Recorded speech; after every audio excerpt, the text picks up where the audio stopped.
give this video a like if you just watched the Toronto Blue Jays make a little bit of history there. Addison Barger, what an amazing game. I got to tell you, I was a little bit distracted throughout the game, so I won't have as deep or profound an insight into the Jays game, which we will talk about later for sure. If there are some callers, please call in. This Toronto Raptors game has left a very, very sour taste in my mouth. I've been trying to shake it off for about an hour and a half to 2 hours now. It was a winnable game. The Toronto Raptors fell apart on offense, fell apart on defense. The film, I don't know if this is going to be a film session or if this is going to be a roast session, but this, Jonathan had said, when you hit the like, a little basketball appeared. Did you add that? No, I didn't. But that is very cool. That is very cool. And if you are baiting people into hitting like so that they'll see if the basketball appears to get the likes up, then you're a genius. But that's very cool. I don't know anything about that. Emmanuel quickly had 8 assists. That is almost never a recipe for Raptors winning a basketball game. Straight up. Oh. That is very cool. I did not know that. So apparently, if you hit a like, you get a little basketball appearing. Very cool. Very cool. Thank you, Google, for identifying us as a basketball channel.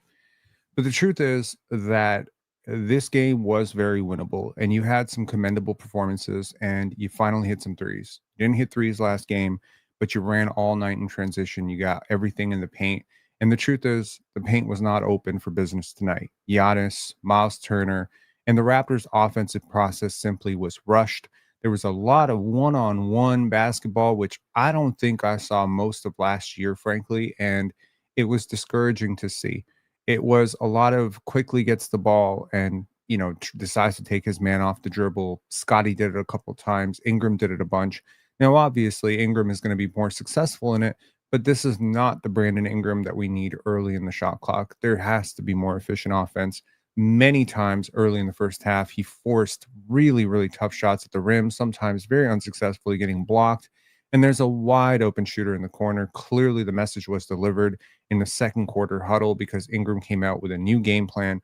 And suddenly the ball was spraying out to the corners, and Jameson Battle hit a bunch. And Scottie Barnes got an open three. One was a pull-up on Giannis Antetokounmpo. One was on the right corner, which was off of an RJ, pitch out. I think it's hard to say any one player played horribly, but this team, once again, played horribly as a team. There were many defensive mistakes. We're going to look at this film session, and it is going to be sad. And I hope somebody calls in to talk about the Jays and explains to me what we just watched, because what we watched was history. I was looking it up while the Jays were playing. I was told offense was difficult to come by in the postseason, right? Number one. Number two, I was told that the Blue Jays had pretty much no chance in this series against the Dodgers. And there comes the 6th inning, and the Blue Jays had 9 runs in an inning. And I looked it up and I thought, how rare is this? Only 5 teams in MLB postseason history have ever hit 10 runs in the Blue Jays, I believe, have hit 5 runs, 4 runs in 5 postseasons already. So it's rare. Your bases are loaded, someone hits a dinger, and boom, you got 4 runs. Very interesting. And, shout outs to Addison Barger, I believe, hitting the first, correct me if I'm wrong, what was it? Can someone tell me, someone who is a baseball fan? It was the first grand slam by a bench player. What do we call that? A pitch, a pinch. It's a pinch. Something pinch hitter grand slam. Was it a pinch hitter grand slam? Is that what they call it? There we go. It's a pinch hitter because he came off the bench, right? Pinch hitter grand slam. So first pinch hit grand slam in World Series history. There we go. So shout outs to Addison Barger, and really saved the night for a lot of Toronto sports fans, because I believe at one point the Raptors were down, the Leafs were down, and yes, the Blue Jays, the comeback kids, were down 2-0. And the rookie He got the start. He allowed 2 runs. He wasn't on his game. They made some adjustments, and then we had the 6th inning, and it's kind of ironic, the 6th inning in the 6th, that was dope. Okay, let's get to the Raptors. I promise that I won't bore you too much about the Blue Jays stuff, but honestly, the Raptors stuff is kind of depressing. I'm not going to lie to you. This was not a good game, and this is not a great team. I don't care what you say. Yes, things like this happen. Dallas lost tonight. Okay, the Clippers lost to the Utah Jazz. These things happen early in the season as teams are rounding into form. But everything we've heard about the Toronto Raptors is they're pretty much locked and ready to go. And this is a team that at home, on the verge of heading out to Texas for a very tough road trip, should be looking to accumulate wins. And your schedule is tough. You cannot drop games like this, and you cannot drop it the way you dropped it. Now, obviously, the Bucks shoot horribly at the line, but I think a lot of that has to do with Giannis being a terrible free throw shooter and Cole Anthony inexplicably going 3 for 7 for the free throw line. So it's really those two guys. But for the Raptors, it was Jakob Poeltl going 0 for 2, RJ Barrett going 1 for 3, Brandon Ingram missing one, quickly missing 4 free throws. Like what the hell, right? Like you are in what was effectively a neck and neck game down the middle, and you just can't hit your free throws. And it's a pretty weird point to hammer on. You can't hit free throws. That's not why you lost the game, but it's one of the reasons you lost the game. It's winning on the margins. The Raptors are one of the worst clutch teams last year. Now, most of us, myself included, thought that's largely a function of them not really wanting to win games, right? Many games that were lost by 2, 3 points. And this year, you're trying to win basketball games. You're also at home. You're against a team that really has one guy who really would start on your team. No, that's a lie. They have 2 guys that would start on your team. Let's just call a spade a spade. Miles Turner and Giannis would start on this team. So you technically do win the talent margin battle, but they have the best player. And when you have the best player in a close series, in a close game down the stretch, you have to be very careful. You have to be very careful because they have the best player. And even though you're at home and you have all the momentum going into this, and you get this beautiful third quarter from Brandon Ingram, you cannot be so loose and careless with the ball. You cannot lose your man off off the bounce. Like you cannot lose your man. You cannot close out recklessly like Emmanuel quickly did. You cannot fall asleep off ball like RJ Barrett did repeatedly. You cannot just quit on a defensive possession like Scottie did multiple times where he just kind of like fails to close out and he just stunts and then decides, forget it. I guess I'm too far away. It's just the tenacity and the effort that this team has to play with. It's high. It's high. You're not going to win games because you have LeBron James and D Wade and Chris Bosh. Like you don't have the big 3. You don't have Steph Curry. You don't have Kevin Durant. And I'm sorry, I really have to break it to you guys, and I'm sorry to have to be the one to tell you this. Brandon Ingram is not Kevin Durant, and Scottie Barnes is not Giannis Antetokounmpo yet. So, and I'm honestly, I don't think he's ever going to be Giannis Antetokounmpo. So you don't have like that A1 tier, guy that can just kind of break a game open for you, like a Shai Gilgeous-Alexander. Those guys are cheat codes. And last night, I watched the best player in the world fall apart in Nikola Jokic. Fall apart. So look, this is not an indictment on how the entire season will have to go necessarily, but this is a big warning sign that this starting lineup doesn't work. How many times can I say it? It doesn't work. There's a lot of reasons it doesn't work. Number one is Emmanuel Quickley's over dribbling, which we will see in the look. IQ deserves a lot of credit for a lot of things he did tonight, and we will talk about the good and the bad, right? Like he kept the turnovers relatively low, but he missed passes left, right, and center. Like totally bullshit defense at times, but also tenacious defense at times. Yeah, he missed he missed 3 out of his 4 threes, and this is, following up a game where he went 0 for 7. So this is bad, right? On a note of, that you pretty much hire, you signed this guy to hit threes and relieve your spacing concerns, and he's not being able to buy a 3, and he finally hit one in the third quarter, I believe. So it's tough, right? It's tough. Like his shooting is tough. But right now, I give him credit for his finishing. Like his finishing in the basket has been elite. His navigation of pick and roll and, his offensive scoring, his offensive process in terms of getting to the basket has been much improved from where it was in the past, right? But I thought this team, really desperately needed some shot making from the guard position. They didn't get a great game from Grady Dick. They didn't get a good shooting performance or an efficient shooting performance from Jamal Shed, who I believe made his first shot and then proceeded to miss his next 5, right? You didn't get that pop. And it points to a larger problem, which is, now I'm thinking, why is Jacoby Walter not playing? Like, that makes me think, like, Jamison Battle's ahead of Jacoby Walter. Why? Like, I don't get that at all. And Colin Murray Boyles, again, I think Colin Murray Boyles will settle a lot of things down. I truly believe this. He will. But this team had almost every single player that played tonight was negative, except for Jamison Battle. The 11 minutes with Jamison Battle were the best minutes that this team played. And everyone who played with him was elevated as a result. And I believe, Ingram was on the court with him. Quickly was on the court with him. So don't trust, those plus minus numbers. Ingram and Quickly and Pirtle and Barrett lost a lot of minutes when they were playing with the starting unit. They won them back when they were playing with Battle, Grady Dick, etc. And we'll look at the lineup data on Sunday with our Sunday show, and we'll talk about like what the lineup data is showing us. I believe at that point we'll be 3 games in. So we'll see like what does it show us 3 games into the season in terms of which lineups work and which lineups don't. But the reality is, ESPNNeedsIKD say I'm leaning towards a starting lineup of IQ, Grady, BI, CMB, Scottie. Like, I just don't believe Scottie and CMB are big enough to play the 4-5, man. Like, long term, like you're not going to put RJ Barrett and Jakob Poeltl on the bench. But I mean, look, the Bucks put one of their highest paid players on the bench, and that's Kyle Kuzma.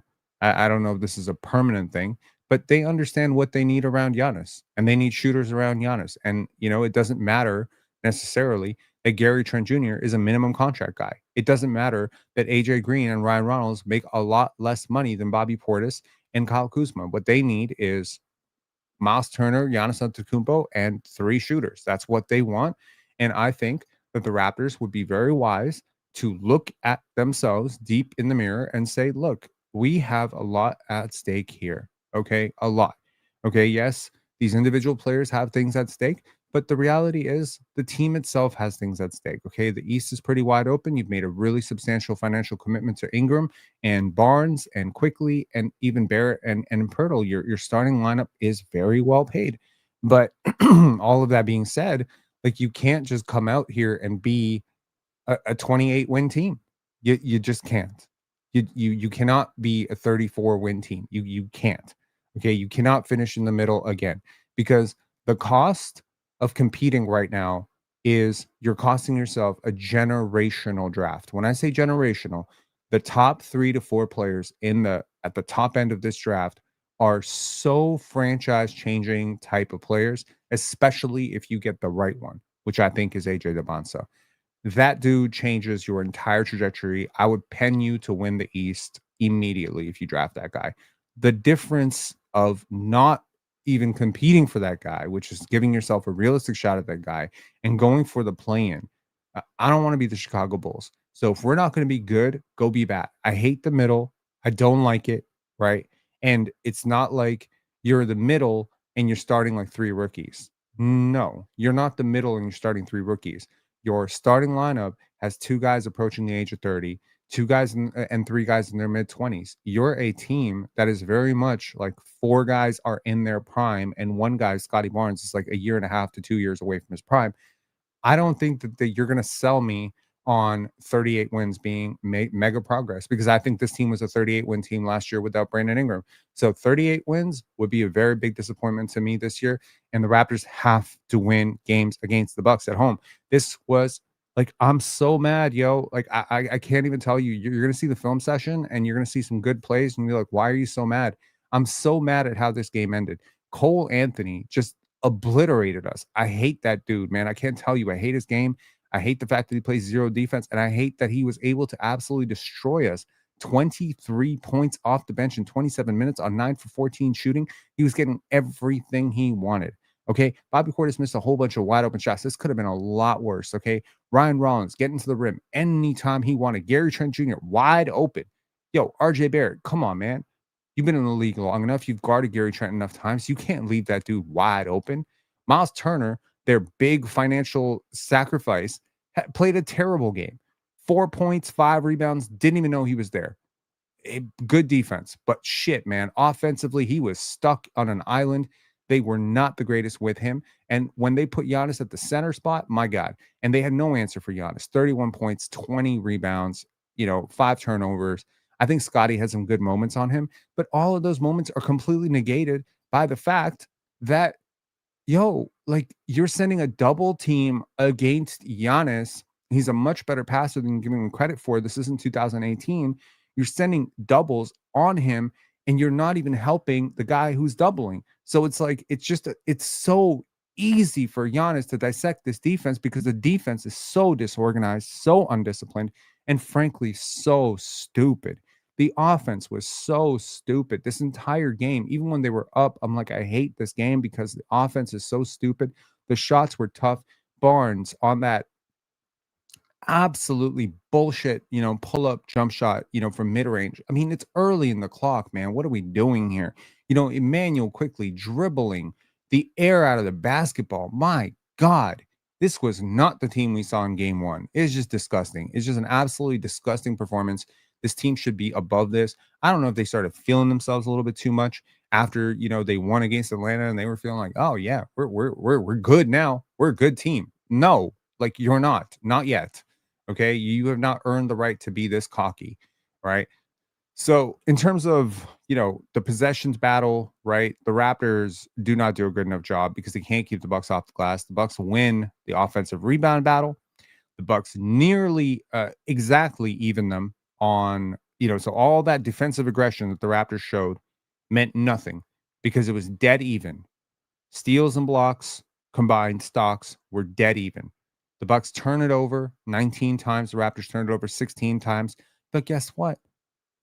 Pretty much dead even in terms of points conceded off of turnovers. Points in the paint were pretty dead even, which is, an advantage that the Raptors definitely think that they're going to have with Jakob Poeltl, Scottie Barnes. They think they're going to have a point in the paint advantage. The difference in this game really came down to shot selection because the Milwaukee Bucks did not shoot as well as the Toronto Raptors from three. What's kind of interesting, though, is they took 13 more threes. And if you just want to think about the math of this, 2 threes. That's a tie game. 3 threes. The Toronto Raptors missed plenty of mid-range shots. Ingram missed plenty of mid-range shots. IQ missed shots in the mid-range. Scottie missed shots in the mid-range. This is the analytics argument. This is always going to be the analytics argument. The Bucks played smarter basketball. They took more threes. They made more threes. They won exactly by 2 possessions. You can't make this up. The Toronto Raptors really have to learn to win on the margins. Okay, this is just pissing me off. Let me pull this off real quick, and let me just get to the film session because I think and why the fuck is Darko playing undrafted Jameson Battle over Jacoby Walter? This is shame. That's a funny callback to Darko. This is shame. It could be in part because Jacoby is just coming back from an illness and he didn't want to use him. I'm sure that this is not an indictment long term on Jacoby, or it could be that Jameson has just been outplaying him in practice. I have no idea. Okay, so let's get to the good vibes. The good vibes are. Let's probably mute this out. No, I don't have to mute this out here. I apologize for the sort of recording of the television quality, but here's. I guess that's sticking, the notorious BI3. And, to anyone who was wondering, would the Raptors introduce Brandon Ingram last because this is now his team? Make no mistake, this is still Scottie Barnes' team.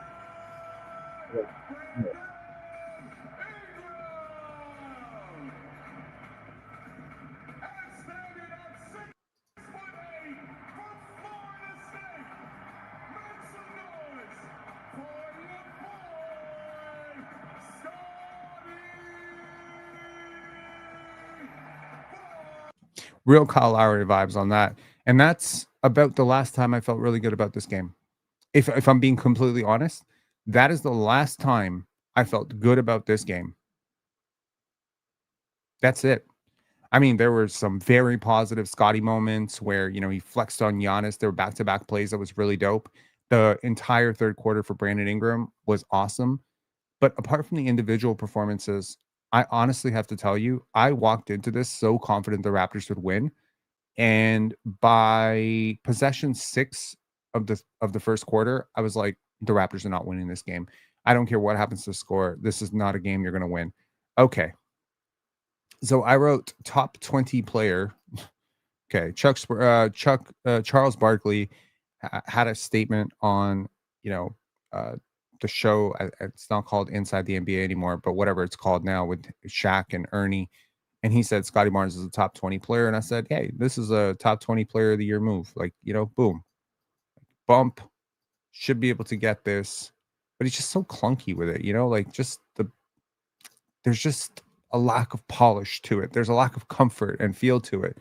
Feels like sort of stumbling over himself. It's not all put together yet. I mean, the physical advantages are clear. I mean, that's gonna be there. Okay. So this is the first of 2 straight Brandon Ingram drives where I think honestly he's just driving into a congested paint. Now here Turner is recovered, right? So while I have no problem, with you attempting this one shot, I would prefer the corner shooter on either side. I mean, you have all the spacing in the world between Mamu, Grady, Ochai. Those are all 3 of them are great shooters, and 2 of them are pretty much wide open. So you've done your job once you collapse 3 defenders to the paint. I would just like to think that he can see that pass because he is a relatively good passer. And once again, this time he's going to attack Miles Turner off the dribble. Scottie Barnes and Brandon Ingram took turns attacking Miles Turner, as a switch defender. He's not always the greatest. But here, Ingram being a little bit slow, Giannis, and I mean, look at this shot. This is stupid. This is just stupid basketball. Like, you can't do this, right? Like, you stepped out of bounds too. It's just look at the floor, right? Like, you're driving into the help right here. You can see that, right? So once you force this Giannis commitment right here, you have to have a plan to fling this to the wide open Abaji, who's just, again, Giannis has abandoned him. And if somehow Rollins is able to recover to Abaji because he's already thinking about that corner pass, you can have a wide open shot to quickly. I feel like Ingram is too good a passer to not see this because, again, it's just forcing these sort of haphazard bullshit plays at the basket it's not good offense. You think it's tough? You think it's toughness? Yeah. Well, if Brandon Ingram or Scottie Barnes had this type of vertical pop at the rim, I have no problem you taking crazy contested shots. But this is a stupid shot by, Miles Turner. But here, Giannis gets away with a shove. Abaji gets away with holding on Giannis, so I guess it's a wash. No foul is called. And boom, Brandon Ingram's just kind of standing there. No problem. I don't have a problem with it. Like, don't pick up a foul. I said finally a proper drive. Finally. For Jamal Shed. Finally a proper drive. Shed is going to take his defender off the dribble, just Cole Anthony, and put it up quickly. Again, something the Raptors do not have, in my opinion, between Barrett, Barnes, and Ingram is burst, like crazy burst. All 3 of them get to the basket in different ways. None of those ways are speed. And speed is kind of missing on this team. For all their size, length, disruption, whatever, they don't have a lot of just vertical pop at the rim and speed. And, this summer when I talked about trading for Jonathan Kuminga, that was exactly the piece that I was thinking about is, I mean, okay, now look at this. Here's Barrett. Here's the play. Here's the floor. What's the pass? This is an easy pass to Scottie Barnes. There's no chance in hell that Bobby Portis, who is a very, very lazy defender himself, is ever going to pick this off. You can dart this to Scottie, and Scottie has an immediate shot at the rim. He's done the work to seal his man.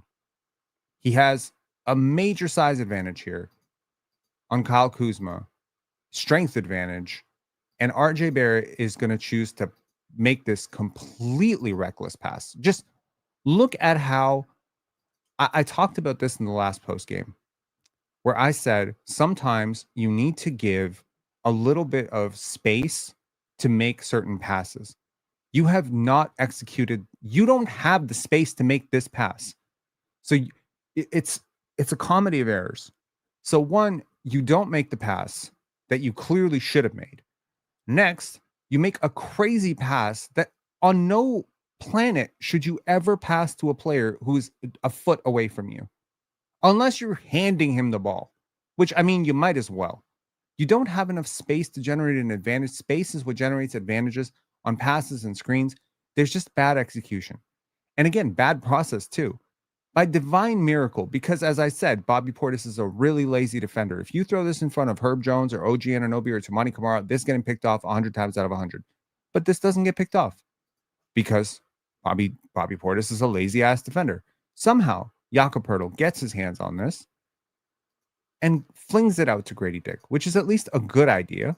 And Grady is going to drive here. He doesn't have vert or burst either, and he's going to settle for a tough turnaround mid-range shot, which I really don't have a big problem with this shot if it didn't come at the expense of a much easier shot.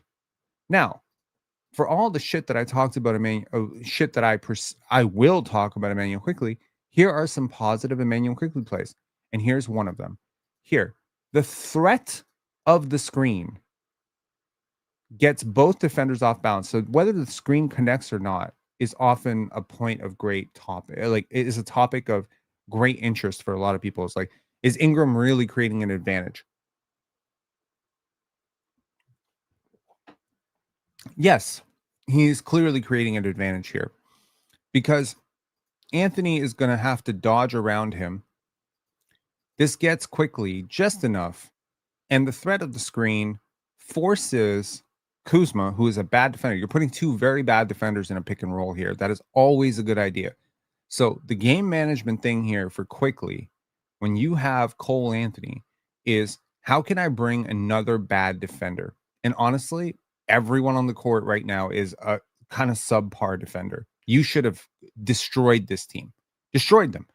Apart from Giannis and maybe Miles Turner, who is an overrated defender himself, who's the great defender on this team? You think Cole Anthony's a great defender? You think Gary's a great defender? These are weak defenders, and you have good offensive players. So the only way that the Milwaukee Bucks could have won this game is if you handed it to them, which is what's so frustrating about this game. Like, I am so mad if I'm Darko Rajakovic to let this one slip. Like, I'm breaking a chalkboard right now to lose this game. And look at this shit ass pass by fucking Immanuel Quickley. I can't believe I complimented this play. Look at this. It's just a terrible pass. Like, you're going to break Brandon Ingram's back trying to get this pass. Like, just bad process, man. Okay. I mean, I appreciate throwing it ahead of him and the play results in it results in a shit. He does this a lot. Okay. Here we go. Boom, boom, boom. Here. Mobo, get ripped. Whips it out to Brandon Ingram. Gary Trent Jr., lazy ass defender. Still not as lazy as some of our defenders. Brandon Ingram does not need that much space. Does not need that much space. I said, we back. This is Raptors basketball. And this was my favorite play of the game. Nope, not. Okay, this is a top 5 play of the game. Here, on the rebound, Jameson Battle gets the rebound, immediately hits it to IQ, who thankfully is able to hit it quickly up to the streaking Ochai Agbaji, who is already behind the defense. Cole Anthony, who has a lot of vertical explosion, by the way, and is a very good dunker and good athlete, is not going to be able to get to that pass in time. That was just a great decision by Jamison Battle, and then a subsequently great decision by Ochai Agbaji and Immanuel Quickley. And I say great decision by BI because Brandon Ingram didn't make a ton of great decisions tonight, and I think this was one of the best decisions he made. Leading the break, once again, you have an advantage. 3-on-2. Gary cheats. Well, not cheats. He does the right thing. He tries to stop the ball.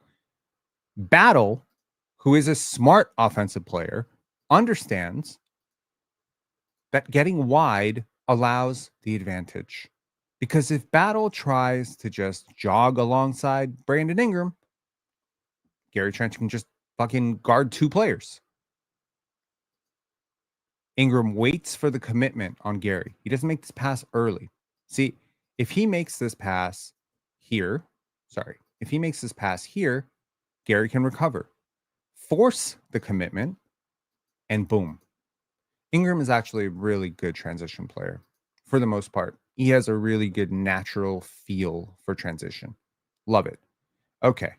Now, get ready for a little bit of Scottie Barnes glaze. Okay. Here, Scottie is just running down the court, sees Giannis. Boom. Miles Turner, you can't stop me. Boom. Puts it up around him. And then what felt like the very next play. Look at this.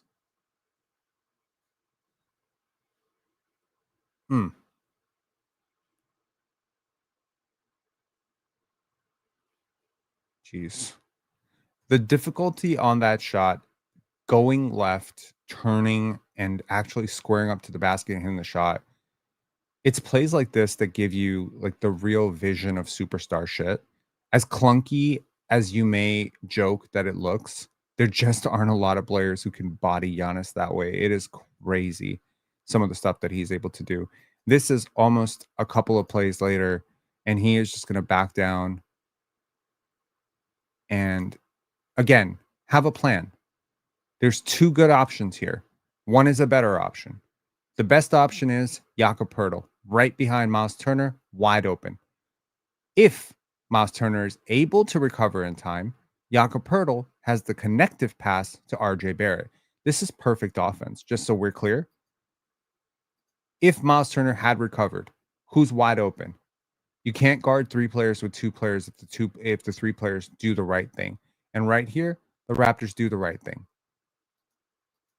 Pump fake, wait for the defender to go up, and then you make your move. Miles Turner is very jumpy. Here, I mean, I don't know who needs to hear this, but AJ Green cannot guard Brandon Ingram. Like an absolutely ridiculous defensive possession by the Bucks. You've got Rollins kind of cheating over here. Is he going to? He sort of thinks about maybe making a dig towards the ball, but realizes Ingram is going to settle for this sort of fadeaway, and Green fouls him. Boom, get 2-2 to the line. Here, I say I'm not going to overthink this, but this is a really bad decision by Scottie Barnes. Okay, so I mean, again, you've got 3.6 seconds on the catch, right? Boom. 3.8. By the time he actually holds it, it's 3.6. So 3.2 seconds. I know for a fact that you can do better than this shit because the half is ending, right? Slowing down here, you could just get past your defender, man. Or you can rise up above your defender. But this is a really bad process thing.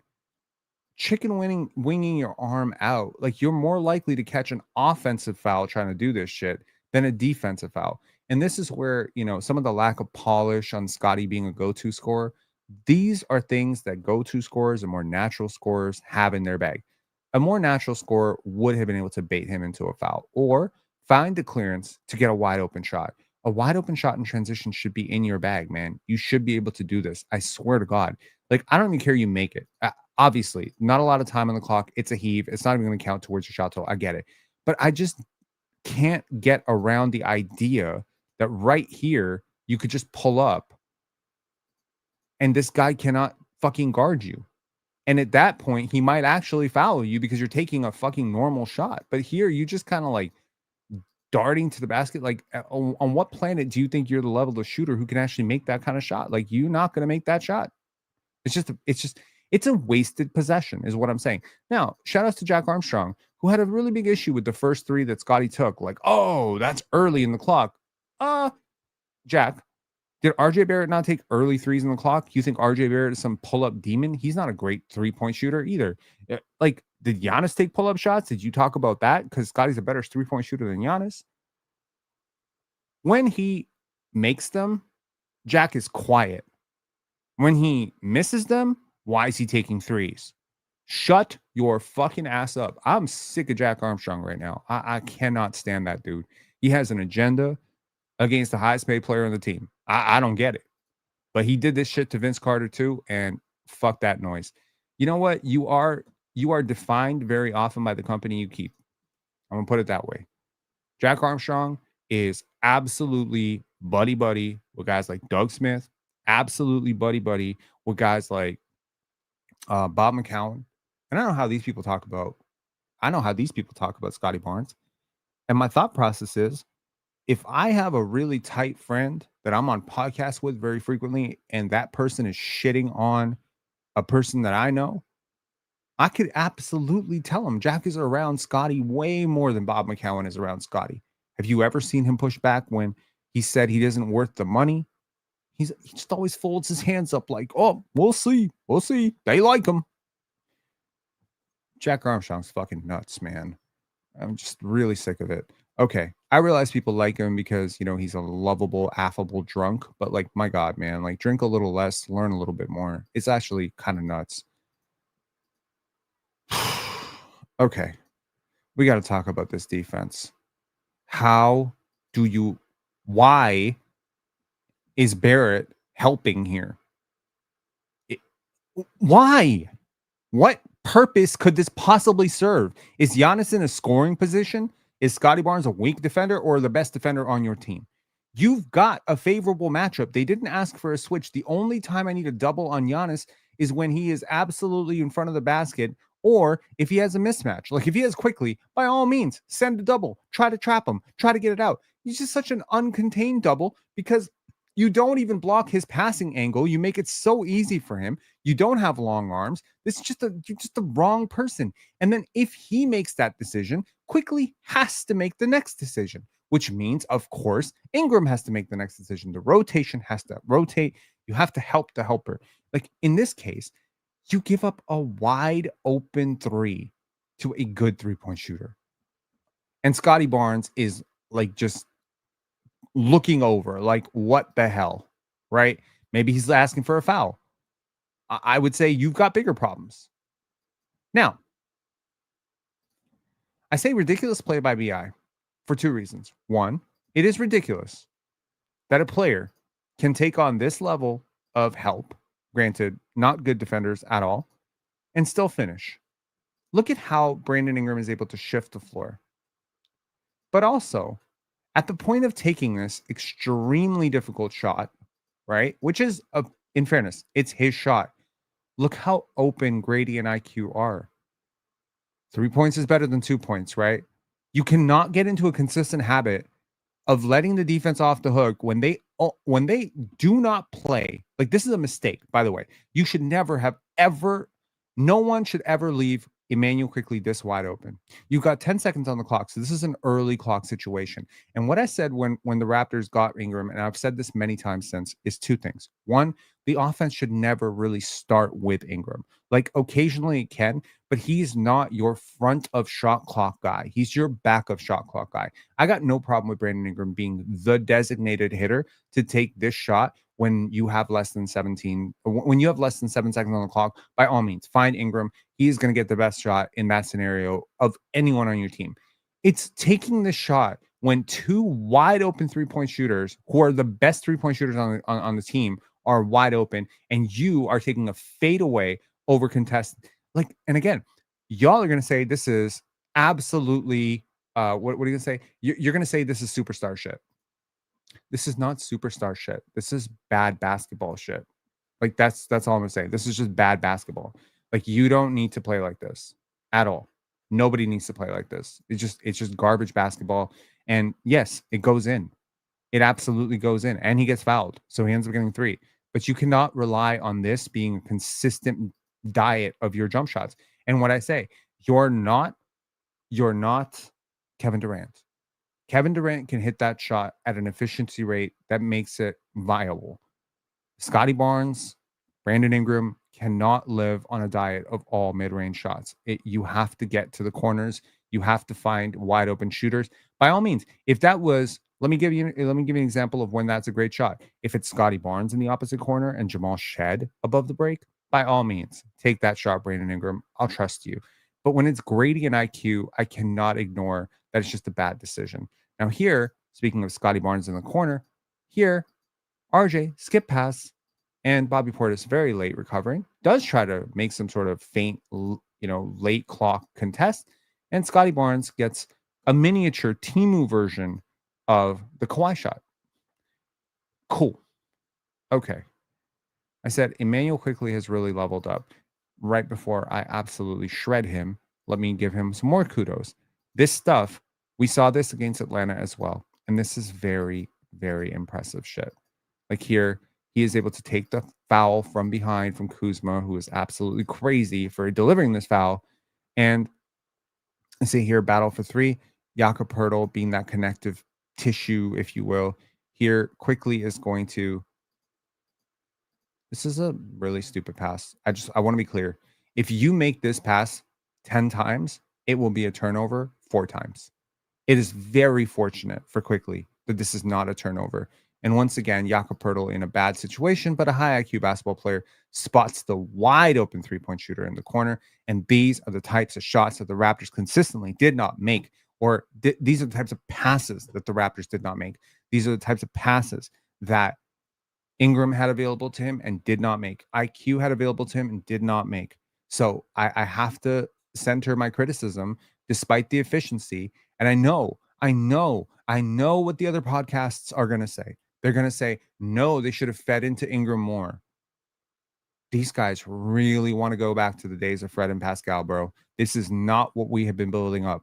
We have not been building up tunnel vision offense, and we're just going to go with Brandon Ingram because I got news for you. If you go like that, if that's what you want to do, you want to go Ingram band for band with Giannis, you lose every time. You want to go Ingram band for band with Luka, you lose that game too. You want to go Ingram band for band with Anthony Edwards, just because he has this skill set does not mean it has to be your entire bread and butter. You got to be fucking kidding. Like, we have great offensive principles, run and transition, the cutters that we have, the movement shooters that we have. We need to play unselfish basketball.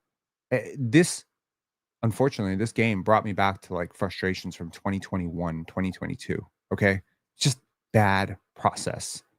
Okay. I said Emmanuel Darko Rajakovic trusts Emmanuel quickly, and I think that'll be his downfall. Look at this. Like, I'm not mad at this shot. This is a wide open layup. How do you not touch rim on a wide open layup? How? You're a professional basketball player. This can never happen. This can't happen to a G League guy. You can't miss wide open layups in a professional basketball setting. Are you kidding me right now? Airball free throws, wide open layups. These are two things that are unacceptable. You can airball threes occasionally. Your best shooter cannot miss 4 free throws and be missing airballs at the rim, wide open. That's crazy to me. Now, watch this pass. Does anybody in the world know who this pass was intended for? Was there a 6th player on the court? Did he see a ghost? This is about as crazy. Like, he's got his arms up like, what are you doing, man? Like, who even remotely could this be for? If it's for Ingram, how the fuck is he supposed to catch it? Is he Wemby? There's nobody there. It's not even like there was a cutter who was supposed to cut and then they didn't cut. And it's just like, this is not baseball. You don't have to guess, bro. Like, it's absolutely crazy. Man, I was on Hello and Welcome and they were defending IQ. Sure. BI misread the play. So that's on BI.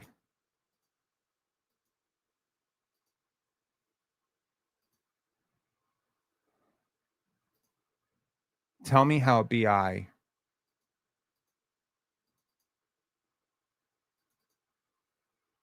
He still has the ball. Okay.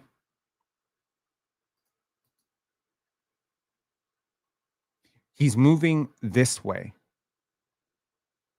Okay. So if you are going to say that Ingram should have cut to the basket, I agree with you. But also, it's very obvious that he wasn't cutting to the basket unless you've ever seen Brandon Ingram cut backwards. Should he be cutting backwards?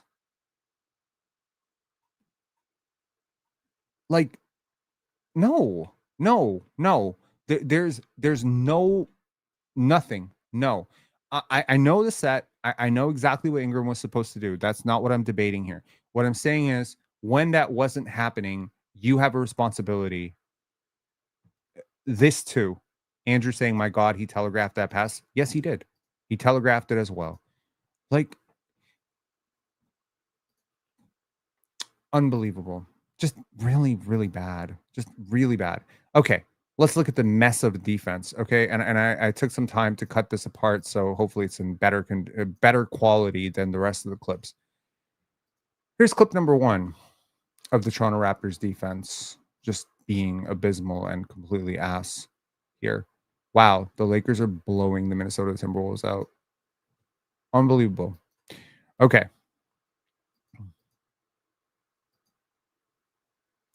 Make it make sense, man.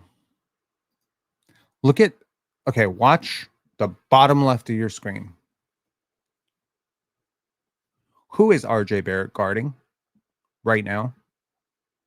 Are the Raptors in a matchup zone that I don't know about? You have to be aware of the opposite side. You have to be aware that there are 2 shooters and you are the primary defender pretty much on both of them right now if Jakob Poeltl is preoccupied. Jakob Poeltl is actually a deterrent here. RJ Barrett's not a shot blocker. So RJ Barrett can't really do anything on this position in the court anyway. It's not like if Miles Turner randomly cuts behind Jakob Poeltl, who is preoccupied, that RJ Barrett is going to offer anything. So you might as well just focus on the shooter and make sure that you don't lose him. And here, Gary has already decided to make the move, and RJ gets a little preoccupied. And look at Jakob Poeltl kind of communicating here. They both He's communicating because he sees what RJ Barrett doesn't see, which is that he has a better angle to guard Gary. But the truth is, RJ Barrett decides, I'm going to let Miles Turner go because Gary's my man, which is the second mistake in this play, which, okay, we need to look at this again. This is some of the dumbest defense ever. Okay. Watch this. Number 1, you lose your man off the ball. Okay. Number 2, Jakob Poeltl is telling RJ, help on Miles. He's pointing to Miles Turner, and he is recovering. RJ Barrett does not get the message. Okay. Because RJ Barrett only cares about stopping his man. So now what is Jakob to do? Because Jakob is a good defender. He is a very heady, smart defender. But it's going to be impossible for Jakob Poeltl to be in 2 places at once. So he sort of deters this drive. And now, if they both go to Gary, then Gary has the easiest pass in the world for a Miles Turner dunk. And if Scottie recovers to Miles Turner, then guess who's wide open underneath the basket? That's Giannis Antetokounmpo. This is how basketball works. So here, the logical thing to do would be, oops, I made a mistake. Let me recover to Miles Turner, who is trying to set a screen here, and let Jakob Poeltl deal with Gary Trent Jr. until someone can help him and scram switch out. RJ Barrett does not think that that's going to happen here. And so he tries to switch right there. And here, Gary is going to just sidestep, and RJ Barrett cannot contest. What is this bullshit? You don't even get a hand up? The game is on the line here, man. Now, you can argue however you want that that was a tough screen or whatever. Who are you guarding at this point? I feel like this is one of those plays that they need to like bring up on X Files and just say like, what is the point here? Yeah, I understand you're a little off balance here, but this contest is horrible. So it's just mistakes, mistakes, mistakes. Okay, nobody helped him, right? It's just bad. Go to the next one. This one's on Emmanuel quickly. You need to close out under control. Yes, we believe in running people off the line, but you also have to realize you don't have help behind you. Scottie Barnes and Jakob Poeltl are trying to figure out what to do with Miles Turner, and this leads to Cole Anthony using all that athleticism to beat Scottie Barnes around the play. And by the way, if by chance he had missed this, I guarantee you Giannis Antetokounmpo has another offensive rebound. The Bucks put so much pressure on the Raptors defense, and they handled it about as poorly as they could have.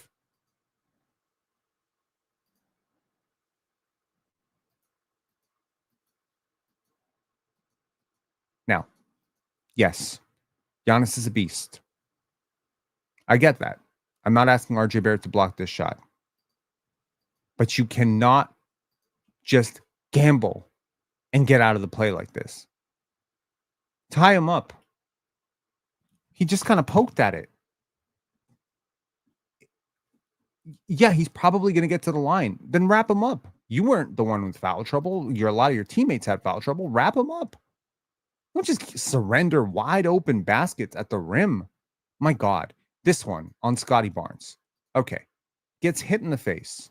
So Scottie has his tendency, and he gets, by the way, hit in the face by his own teammate.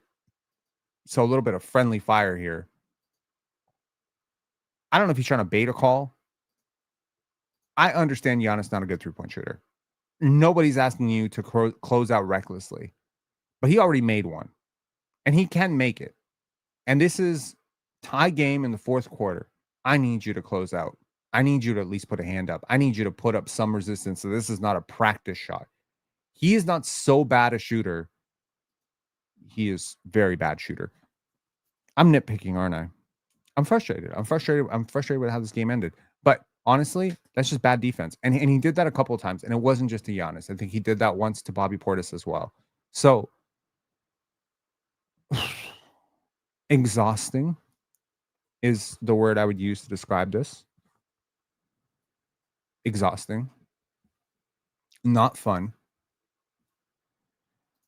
Liam, with a currency that I'm not really familiar with. What is R1090? Are those? What is that currency? That's cool. Remind me why Yak gets $25 million a year. I don't know, because the Raptors have a sentimental attachment to Jakob Poeltl. Look, Jakob Poeltl was not really a problem tonight, per se. He's certainly not the solution to stopping Giannis. It's rubles? Oh, dope. Thank you so much. Andrew said we're on pace for a 41-win season. Well, let's put it this way. You're exactly at 0-0 right now. As far as I'm concerned, you won a game you probably shouldn't have won against the Hawks. You lost a game you shouldn't have lost at home against the Bucks. This is 1-1 for me, but this is also 0-0 for me. So everything is still on track. What I have an issue with is the Raptors close games with that starting lineup, and I don't think that starting lineup is optimal, and I don't think it's going to become optimal overnight. And I think at some point you're going to have to address the elephant in the room, which is between RJ, Emmanuel Quickley, and Brandon Ingram, you have a lot of leaky off-ball defenders. And if you're going to pressure this way, you don't have the personnel to do it. It was one thing to do it with Ochai starting, Jacoby starting, guys like this. These are more instinctual help defenders, okay? Ochai, Jacoby. I didn't talk about Grady at all tonight, but I just want to say something. Grady showed a lot of heart tonight defensively. I don't often give Grady a lot of credit, but I wrote a note down, even though I'm not showing the clip. Great. Got a great deflection. Put his body on the line a couple times. No complaints about Grady. I mean, he's limited, 100% limited defensively. He has his limitations, but he tried. He tried to get there. I cannot say that about Emmanuel Quickley. I cannot say that about RJ Barrett tonight. I cannot say that about Brandon Ingram. Brandon Ingram's defense was horrible at times tonight too. And Scottie Barnes, like shit. Like, good moments, bad moments. A lot of bad moments. This was not a good game for Scottie Barnes. Last game, I said it's just an average game. This was a below average game for Scottie Barnes. There were some highlights. If you just watch the highlights, you're like, oh, whatever. Peter D, we let your completely, I don't know what the condition you have that forces you to write like this in adulthood. We have allowed your comments to just go unresponded. I don't know if you've noticed this. I typically tend to respond to a lot of people's comments. I do my best to get around to most comments. I've never responded to your comments. I don't think I can't remember in a year. I don't think I've responded to your comments because you say things like this. And I don't know what has to happen in a human being's life for them to come online and say things like this in all caps. I don't know what has to happen in your mind to not be able to spell Scottie or Barnes. I don't know how sorry or pathetic your life is that you apparently like a team, follow a team because you clearly have a lot to say about the team. I don't know how crazy you are that you can follow a team and not even know the spelling of the star player's name. Every comment I read from you is about Scottie's money. Did he take money from you? I don't get it. I really don't. But whatever it is, please stay away from firearms. Stay away from schools. Please stay away from churches. Please stay away from crowded areas. Please stay away from ledges. Please stay away from scissors. You are unhinged. Please stop. And please do not take the fact that I have not banned you as some sort of invitation to continue.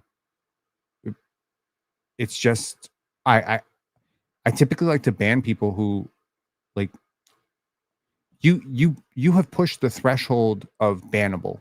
You are no longer bannable. You're a clown. You're literally what you're calling Scottie Barnes. You are a clown. You type in all caps because you're a clown. Okay. Anyway, we don't got any callers tonight. I don't blame you, man. It's 12:37. This was a very disappointing game. The Raptors have a very, very tough, road trip coming up. I should be so happy the Jays won tonight, but I can't get over this loss. It's left such a bitter taste in my mouth. The type of basketball the Raptors played tonight, they better not play it again the rest of the season. They better not, because they're going to lose every game they play like this. Disorganized on defense, disorganized on offense, no semblance, no pecking order, no help, no communication, bad body language, just terrible, terrible game. And no, you didn't lose by 40. You didn't lose by 50. You didn't lose to some sort of, the Wizards or something like that. And these games happen. I get it. I get it. There's games where you don't have it. It's not about you don't have it. Your process was bad. Okay. Shannon saying post the call-in link. To anyone who's curious about call-in links, they're always in the description, guys. So if you go to the description of this video, the call-in link is right there. So there's your call-in link. I will post it right there for you. You wanna call in, Shannon? We can take a couple callers for sure. But I posted it for you right there. So if you want to call in. Nero saying, I got to rewatch this again, but we talk about the gambling. What gambling? What gambling specifically? Are you want to talk about the gambling allegations?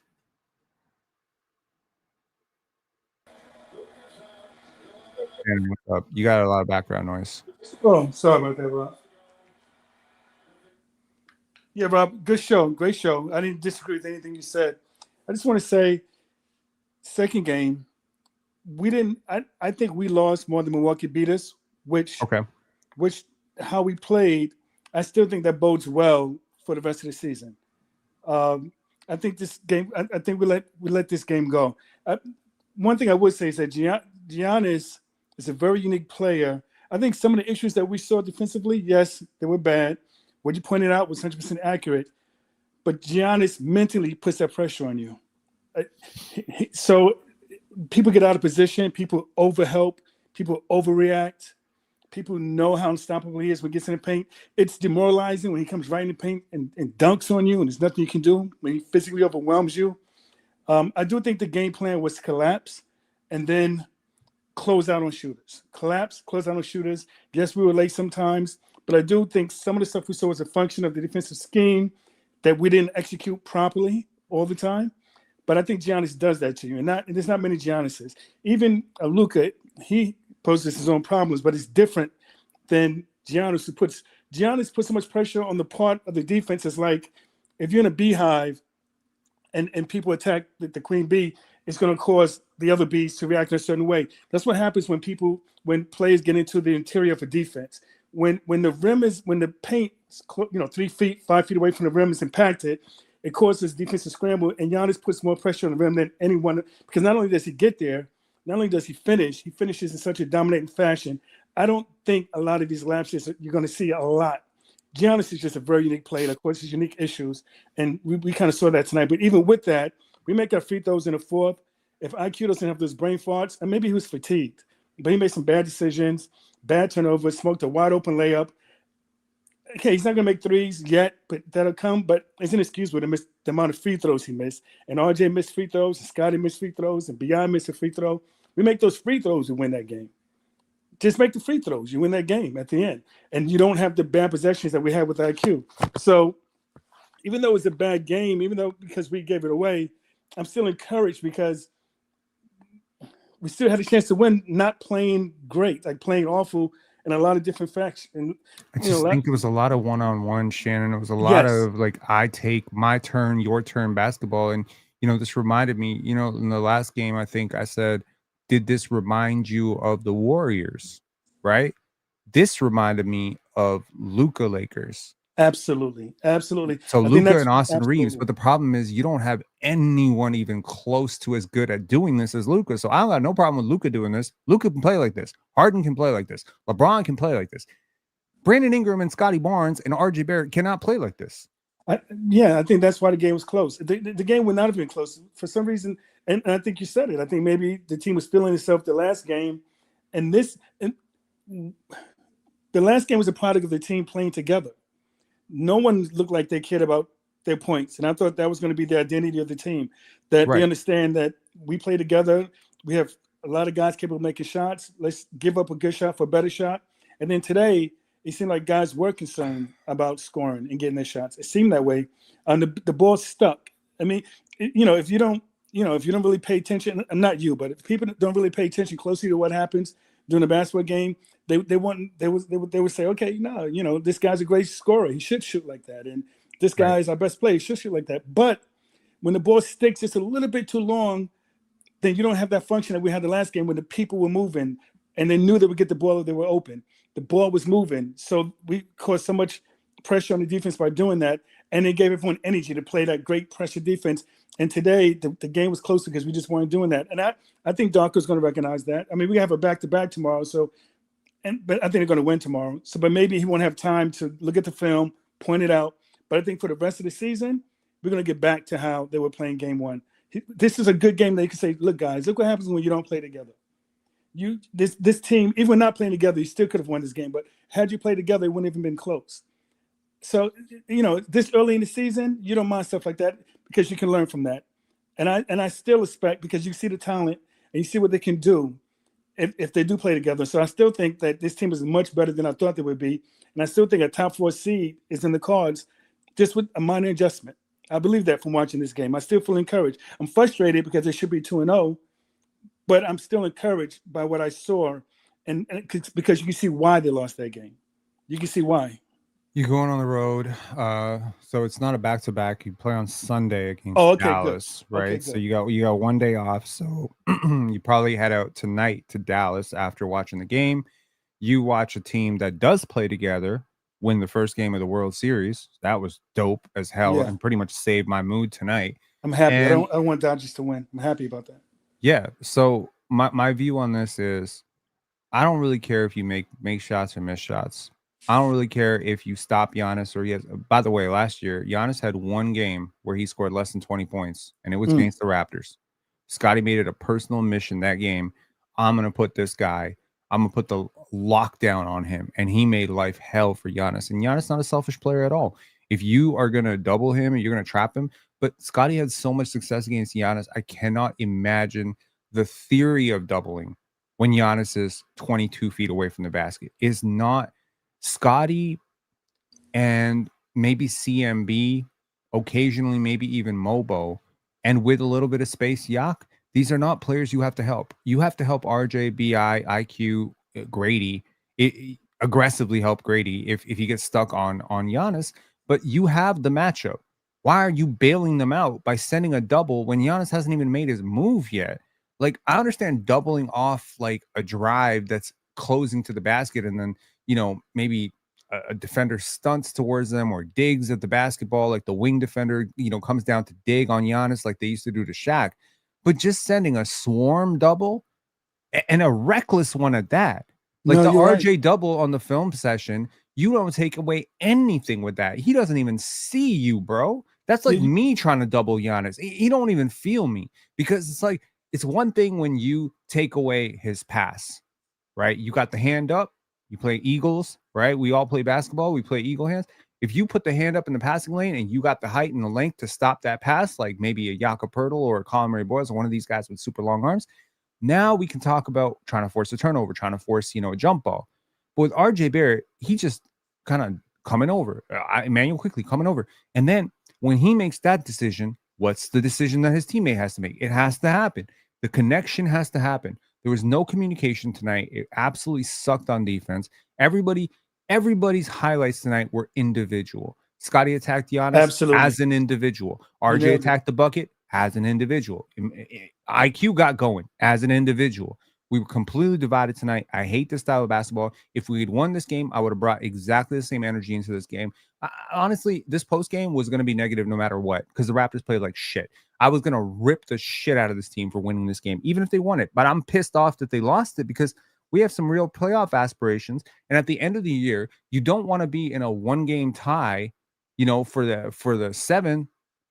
And you're like, shit, we just win this game. It all counts towards the same thing at the end. And this Bucks team was without 2 starters, right? They were without KPJ. Yeah. That's They what I thought. lose. Yeah, They lose Kuzma.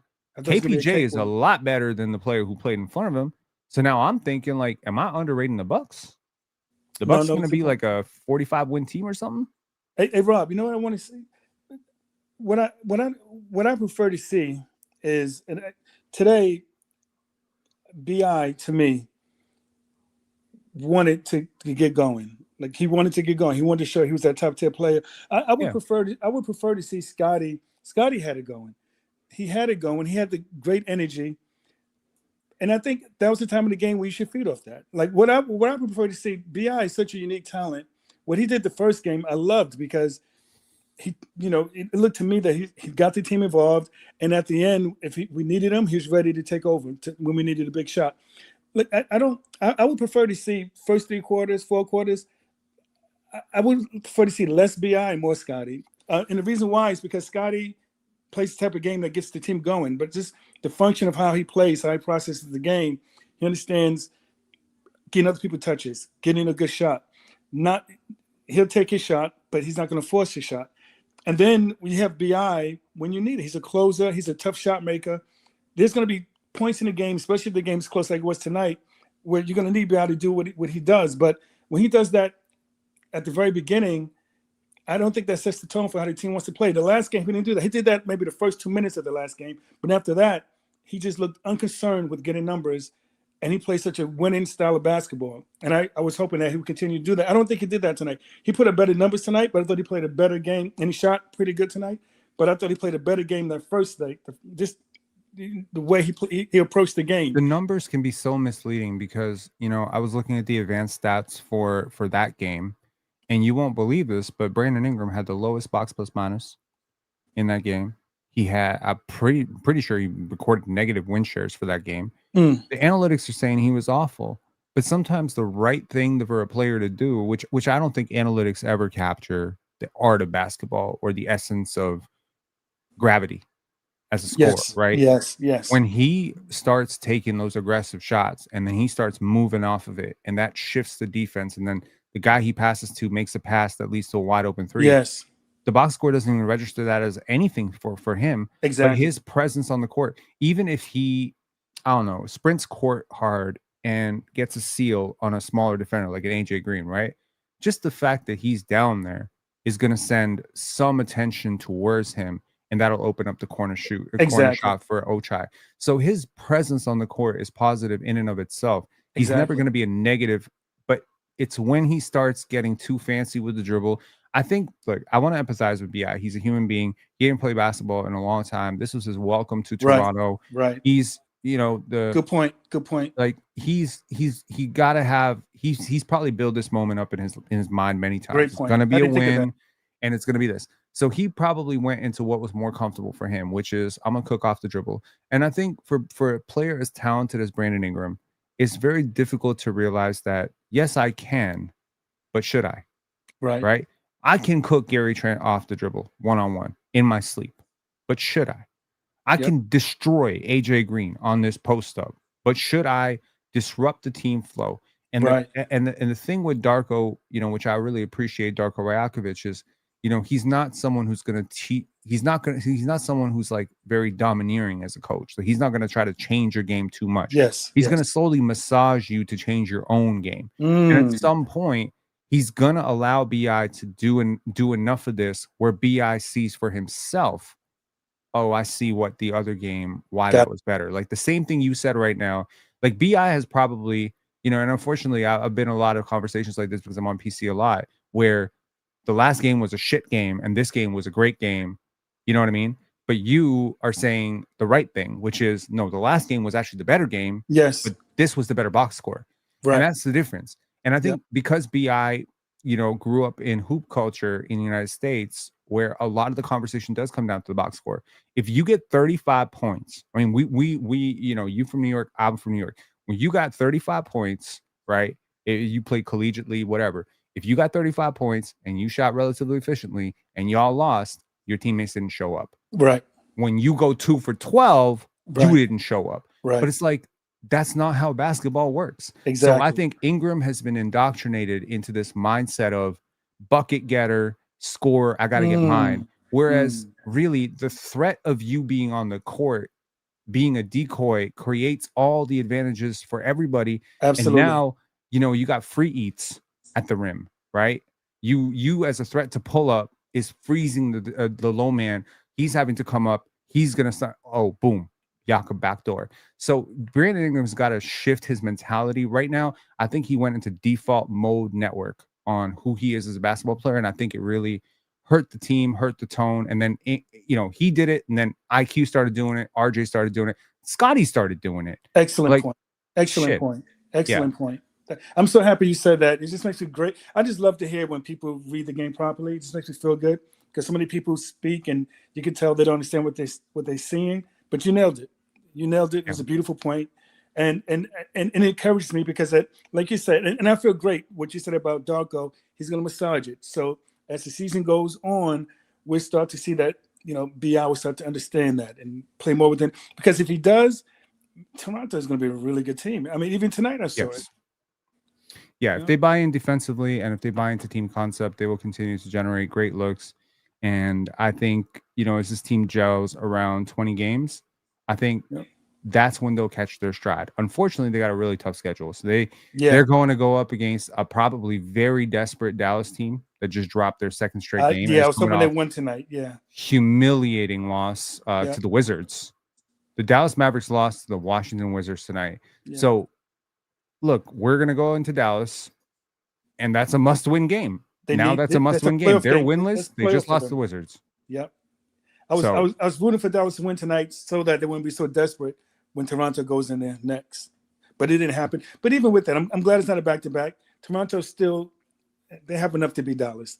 They should bounce back from this game, play together. If they do play together, they're still going to beat Dallas. Dallas would be 0-3. We'll be 2-1. That's what I think. Did you see Wemby had 29, 11, and 9 today? And that's, to me, that's going to be customary for him. 9 blocks. Oh, 9 blocks? Yeah. Wow. 29, 11, and 9 blocks. And somehow they squeaked out a win in New Orleans. Just crazy. Oh, yeah. Oh, wow. Wow. Yeah. So, Yeah, no, great talking to you, yeah, Rob, man. I yeah. feel better. I feel better just talking to you. All right. So have a good night, man. Thanks for Have letting a me get good on. night, Shannon. Thanks. All right, bro. Peace. Nathan, Hello, you are can our you hear last me? caller. What's good, man? I'm unable to hear you. Can you hear me? I can hear you. Can you hear me? Hmm. You got to My check your apologies. Let me settings. try to change real quick one setting. Can you hear me better? I can hear you. Yeah. You can't hear me. This kind of sucks because I still cannot hear you. I'm so sorry. I guess I'll leave the chat. I'll try again, but I cannot hear you, unfortunately. My Okay. bad. No problem. Okay. Well, thank you to Nathan for trying, and thanks for Shannon for becoming a regular caller. I'm sure we'll get Coach Mo, Vince, and all our regular callers back at some point. But right now, I don't blame any Toronto sports fan for being a little bit more concerned with what the Blue Jays are doing than what the Raptors are doing, and I totally understand it. I myself wish that I was right now. I mean, this sounds kind of bandwagonish, but I kind of wish I cared. You know, here's the thing. Y'all know that I watched baseball for the first time towards the end of the last round, and like I really got into it and really found it interesting. Oh, we got Nathan calling back. Can you hear me now? Yes, I can. Can you hear me? I can, but you have background noise. Oh, let's. Can you hear me a little Okay. bit better? Yeah, you talk. I won't talk because I kind of hear myself talking. But yeah, go ahead. Okay, my apology. I'll be very brief. I don't want to take a lot of your time.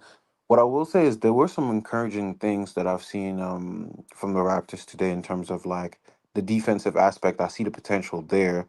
I will say though, I as a Giannis fan myself, like I think the Milwaukee Bucks actually played pretty bad. So that's the discouraging part of it. I think they could play much better in terms of like the amount of shots that we're making that were not good from the 3 point line today. And I think that will change because the shooters are much better than what they showed today. So that's the discouraging part of it.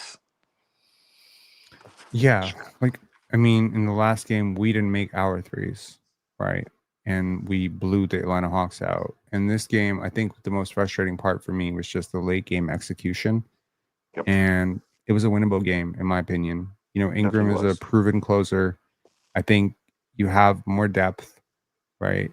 Um, it's just there's no reason. I also didn't love the rotations from Darko tonight. I think, you know, going to that starting lineup in the fourth quarter was really tough, knowing that RJ and IQ were going to struggle defensively to get out to shooters. And it's just when you are going to play a team that is very 3 point heavy, you're going to lose. I mean, we lost to the Boston Celtics, right, in Mhm, preseason. And mhm. that was also a team. If I'm not mistaken, I think we lost to the Boston Celtics. And that was also a team. And people couldn't believe that we lost to that team. But it's like they have a lot of shooters and we were missing every one of them. So it's a really tough one. Someone trying to predict how many points, how many blocks Wemby going to get against us, and Oh, he's gonna get a lot. He that's what he Hans. does. That's what he does. At this Honestly, point, he's going to get it's like crazy. 15 blocks. He It's might get crazy. 15 blocks on us because we just relentlessly and stupidly drive to the rim. Like we have no concept of what we're doing. Gavin with a member chat saying was a rough game. We're still the same team 2 days ago. The potential is there though. I guess that's why it's frustrating. The potential is there. Sure. Yeah.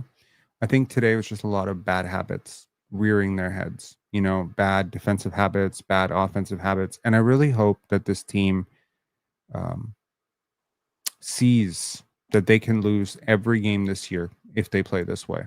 Yeah, They, absolutely. they, they can go 1-81 if they play 81 more games, like 80 more games like this, because it's just like you don't need it doesn't need to be Giannis. Everyone's Mm. gonna look at the box score and say 30-20. It was just Giannis. Giannis put so much pressure. Like you were suffocating moments with Giannis on the bench.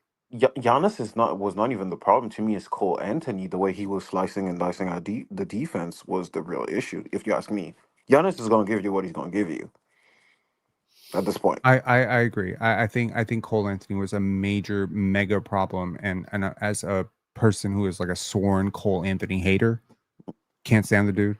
Right, Ryan Rollins and Cole Anthony outplaying your entire guard rotation Yep, substantially, that's the knowing problem. they are the neither of them are starters in the NBA. Both of them wouldn't be. Neither of them would be starting in this game. I don't think if Kevin Porter Jr. is playing. I I, do I think Cole Anthony might be better. I do think he might. I'm not sure though. than Kevin Porter That's Jr. yes. I could be wrong though. I don't think so. I mean, it's certainly different types of players, but no, I think Players, yeah. I think KPJ is better. I think right now I'm slowly starting to adjust my expectations for this Bucks team. In all honesty, I don't think they're going to be a 50-win team or anything, but like I can see a vision to them finishing ahead of the Raptors. I definitely can.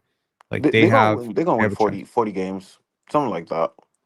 I Something could like see that. them. I could see them winning more, man, because Miles Turner. I don't know how he did in the first game. He looked pretty. He looked pretty sloppy tonight. Yep. But Giannis plus shooters, like, are we forgetting that LeBron in his prime was able to carry like very bummish teams because his single force gravity in the paint is able to collapse. And as long as you put in the Kyle Korvers and the Boobie Gibsons and just guys who can hit shots around that guy, like it can work. The Helio Hub stuff. Like in the last game, we had a lineup with Scottie and 4 shooters, and it hmm worked. It was Emmanuel Quickly and Sandro Mamukelashvili, and I think Grady Dick and Ochai Agbaji. It worked. It was great. Yep. So you just can't have like 2 guys going to the same spot all the time and expecting to have space there. The I starting will lineup does say, not work.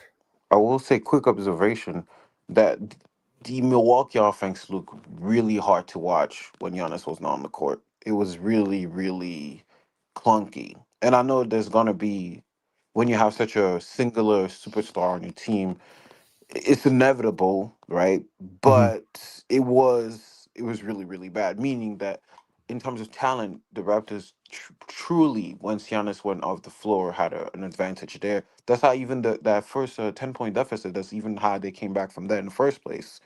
When Giannis went off the court, Giannis was so tired and he was exerting so much force. He called himself to get subbed out, which is rare. Yeah. I mean, he's done it. He's done it several times. But yes, I understand what you're saying. Like Yes. it's a tough thing to be this close and to get this type of performance from Giannis Antetokounmpo, and you finally shoot 40% from 3 because Jameson Battle comes in and gets you 9 free points, which, let's just be honest, nowhere near this game hmm if he misses those three shots. Yeah, yeah. And you've made a It would have been a comedy of 50 errors, point game. and you've made a comedy of errors defensively from the free throw line. Yeah, any factor changes, you can win this game. I think that's a positive spin on it. I think the point that I made about this being the home opener, everybody wanting to put on a show for the fans, etc. hmm Maybe there's like some sort of pressure. I don't know. What when you were watching the game, did the crowd seem a little bit sparse in the second No, half? the crowd was not into it. Everybody was worried about the Blue Jays game. We gotta, we gotta be honest. I have to be honest. Everybody was worried about the Blue Were you Jays there? games. No, but I'm in Toronto, obviously, so I Yeah, know like how yeah, the you lay were. of the land, obviously. So Yeah, no, I understand. people So were not worried about the people wanted obviously the Raptors to win. I'm not saying they didn't want that, but you could tell that in the back of their mind they were thinking about the World Series, if that makes sense, because it yeah, hasn't happened in so long that I understand. I mean, this would be like if the Raptors were in the finals and the Blue Jays exactly. kicked off their season, like nobody would care. Exactly, I get it. exactly. I get it. Yes, it's Yep. kind of like that, but I genuinely like. I know as frustrating as this is right now, and I'm a Giannis fan. I think Giannis, by the way, and this is my opinion, I think Giannis and Jokic are 1A, 1B. I know it might sound controversial. I know that the opinion is that Jokic is way better, but I think on any given day they kind of mirror each other. If you ask me. I get I it. wouldn't say Giannis is better than Jokic, but I wouldn't say Jokic is better than Giannis in a major way. Like in my mind, it's like depending on the day, It's close. it's close. But It's but the person that entered that tier maybe this year, and I'm Shay. willing to is Shea. Yes, but Luca also is amazing. So it's like those four and Hmm. potentially Wemby, those 5 players. eh, But even like the league is just so talented. Just Anthony Edward had a so-so game against the Lakers today, and he had 31 points on 11 and 19 shooting. Like it's it's ridiculous the amount of talent that just the league has like It really nowadays. is.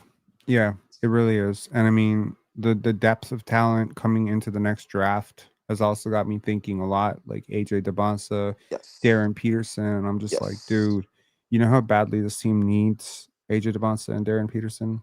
Like, do you know But how I think it's gonna go to badly? Utah. I don't want to say the fix is in, but I have genuinely the NBA is entertainment, so I think they're gonna. I feel Yeah. like if the Boston Celtics lose enough, they'll find a way to get Oh yeah, that would be an AJ to the interesting Boston story. Celtics. He's from around that area, right? So Yeah. As much as I don't like it, by the way, I don't like the fact that the NBA is sometimes too like we know who the superstars are. We know what kind of caliber of players are, and I don't like to this over fixation on championship. Even though I do believe that championships do matter and they do stamp a superstar player, but I also do think that we should give the proper amount of love to everybody within their role because without certain players there will be no championship, there would be no building, there would be no rise to whatever level you try to get to. It's a process when it comes to building a championship. It just doesn't happen overnight, especially nowadays in the NBA. It's just I agree. I agree. You got to build it up slowly. yeah. Before you get out of here, who's your champion for this year? Let's get your championship prediction and your MVP prediction. My MVP prediction right now, as of day 2 of the NBA season, Mm-hmm. is looking like a Shea is gonna go back to back.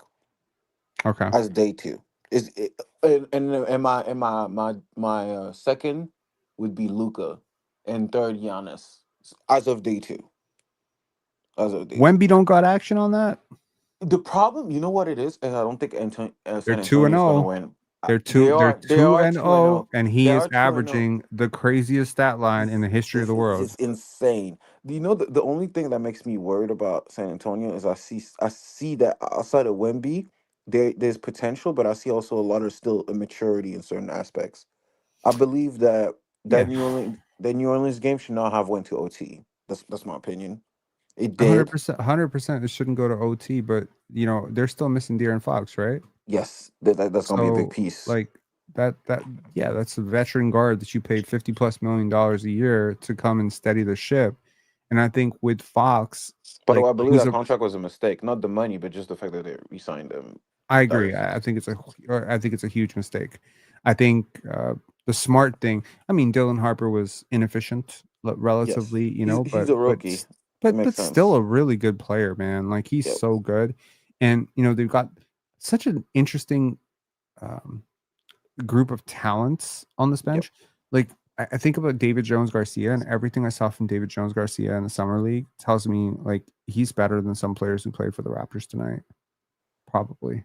Yeah, definitely. I think he's better than some, you know. So it I can is see that. tough. Like they've got a lot of depth, and I think Devin Vassell is really underrated. I think Julian Champagny and Harrison Barnes, and one of those guys is going to the bench.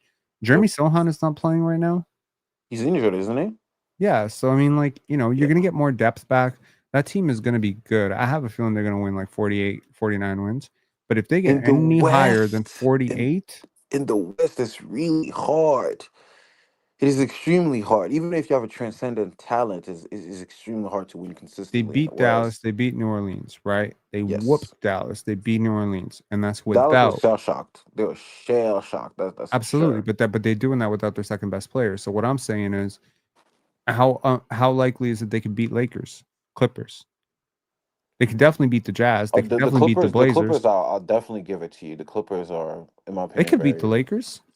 You don't The think Lakers. you don't think Wemby can No, no. create enough I think. problems for like Lucas finishing at the rim? It Yes, would yes, force absolutely, you absolutely. you would need like you would need like an outlier performance from Marcus Smart or Rui Hachimura or something like that to get past the Spurs, or obviously LeBron to get back healthy and be really good, Yeah. but also Which like you don't know. the Lakers have a lot of cheddar size holes, defensively They as do. well. And I think, Wemby being this gigantic pressure release, on both sides, I think he can probably force a lot. And then they can run. They're very athletic, right? Like between Steph Castle, Dylan That Harper, they these could are definitely really, really run. solid athletes, and they got spacing between Devin Vassell and stuff. So and De'Aaron Fox is obviously the fastest player in the league, probably like end to end. Yep. You got to be like one of the top three. So Yeah. I just Him think and like Maxi. my God, like if De'Aaron Fox can take and honestly take, I say he's the best player on the light the beam Kings, and Yep. they won like 48-ish games. I understand the West is hard. West is crazy right now. I get it, Yeah, but it's this gauntlet. this team, take the team that Fox was on, the supporting cast he had, Kevin Herter, Malik Monk, like all those dudes, Domas. But Guys the like West was so much more worse back then, though. not so much, man. They still had some good teams. Like they had LeBron was the AD in the Lakers. Like, Kawhi was still with the Clippers with PG and stuff. Like they still had some good teams. I'm not saying it was this good, but it was still Yes. very good. And that team was able to win 48. Look at the supporting cast of this team versus that team. It's enormous. Like I take Wemby over the entire team as a singular event, like as a singular I contributor. agree. I agree. I agree. I agree with your point, but the NBA sometimes just reminds us that it's very hard to win consistently, even if you have the singular talent, especially in that conference. I will say though, I'm very encouraged by what I see from the Spurs. But the next thing I would want to see from Wemby is definitely a tightening of that handle, like make it a little bit more functional, especially around that free throw line area.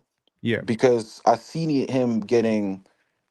There's not even a matter of strength anymore and him getting pushed. It's more so a matter of mishandling, and they were doubling him to create turnovers, and he still has to become better as a passer or playmaker out of those positions, which I think he's gonna be. Like he's too good of a hard he's too much of a hard worker based on what I've seen for him to not develop that part of his game. Like did the same thing. All those even players that are not naturally super gifted at it, they develop it. So I don't think it's gonna be a major problem, but it's definitely something that even in that Pelican game, I saw that.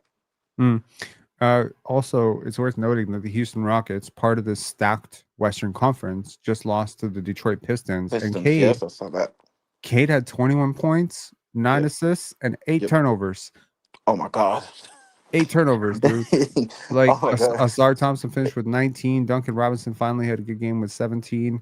And Paul Reed came off the bench. But I'm like, KD had 37 and they Yes. lost. He got to the line 18 times and they lost. Şengün had a crazy inefficient night, 5 for 18. Like, obviously I'm assuming that Jalen Duren and Isaiah Stewart had a lot to do with deterring him there. But Yep. I don't think I think the minute this team lost Fred VanVleet, to Yeah, it me, was a big you gotta loss. adjust the 52, 53 win line to like 46, 45, 44 max. So this team, to me, I think the Spurs are the best team in Texas. That's my hot take for the night, and that's what I'll leave you with. I think the Spurs are going to be the best team in Texas. That's We fair. look at it at the end of the year. I think unless Kyrie comes back soon enough to save the Dallas Mavericks, My god, they need that. They need his offense so much. Like this is all really three bad. all three Texas teams are playing without their all-star adjacent point guard, Yep. Fox, Kyrie, right, And Van Vliet. and Van Vliet. Yep. But one of these guys is actually going to come back much sooner than the rest. One, I think Fox is back pretty soon. I Number hope. two, I think for as much as these teams have in common, and they do have a lot in common, right? I mean, if you They look do. at it, like all three of these teams have that sort of like very interesting 7-foot ish player who was the Mm-hmm. first overall pick or second Mm-hmm. overall pick, Kevin Durant. You got Kevin Durant on one side, you Mm-hmm. got Victor Wembanyama, you got Anthony Davis. Davis. It's Yep. like anchor to a degree. I know KD is not a big, but he's like a 7-foot guy in Well, there. yeah. And so Yep. it's just like it's very interesting. You're driven by an all-star guard, you're driven by depth and two-way defenders. But I just Can think I the say Spurs. one thing about Yeah, that yeah, go Houston ahead. before regarding their loss to Mhm. Detroit? In order for Houston to win, KD putting 37 points, I'm sorry, it's not gonna work. It's not sustainable. It's That's not how old he is. He's 37. but KD could give you 30. That's not even the problem. I don't think they can win that way. Like No, I agree with you. But this is the point. Like people think that you can just stack up like really good players, right, and win basketball games. But you can't. it takes You time. can't. It takes time. Number one, it takes time, but it takes organization. So a player like Mike Conley, right? Mike Conley, Andre Miller, Jamal Tinsley to some extent, Rajon Yep. Rondo, Yep. these are not like superstars, but they're organizers. Kyle Lowry, Yes. that's another one, Yes. right? Yes. These are the guys Generals. they glue everything together. So you got talent. If you put Kyle Lowry, Kyle Lowry, 2016 Kyle Lowry on last year's Suns, so with D Totally Book, different. Totally different. so different, man. That team will Totally win different. 55 to 60 games with that dude, right? Even It's if you put Chris Paul from 2021 onto that team. CP3, Rajon Rondo, literally anybody.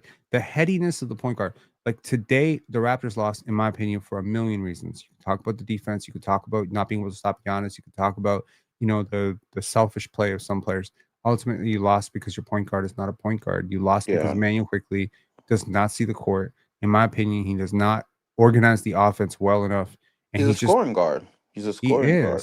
This is like asking fucking Lou Williams to run your offense. Like nobody would ever do that. I don't know what Darko is doing. He's got some sort of kink for like destroying offenses with like players who are not designed to run offenses. Like when Quickly goes out, does he not see how much I understand the value of quickly bringing the ball up. I get it, right? But Bringing the ball he's up not is a one thing. Kyrie Steph type. He's not that kind of level of No, like. he's not. No, he's not. So Yep. Nick Bullard saying, yo, Penn's still going, just got back from the arena. Shout outs to you for going. I apologize that you didn't have a better time, but hopefully you stuck around long enough to see the Jays win. And that was great. I mean, it was great. It's just recently I got into baseball and trying to figure out baseball a little bit. And I thought I'm gonna be real happy watching the Jays win.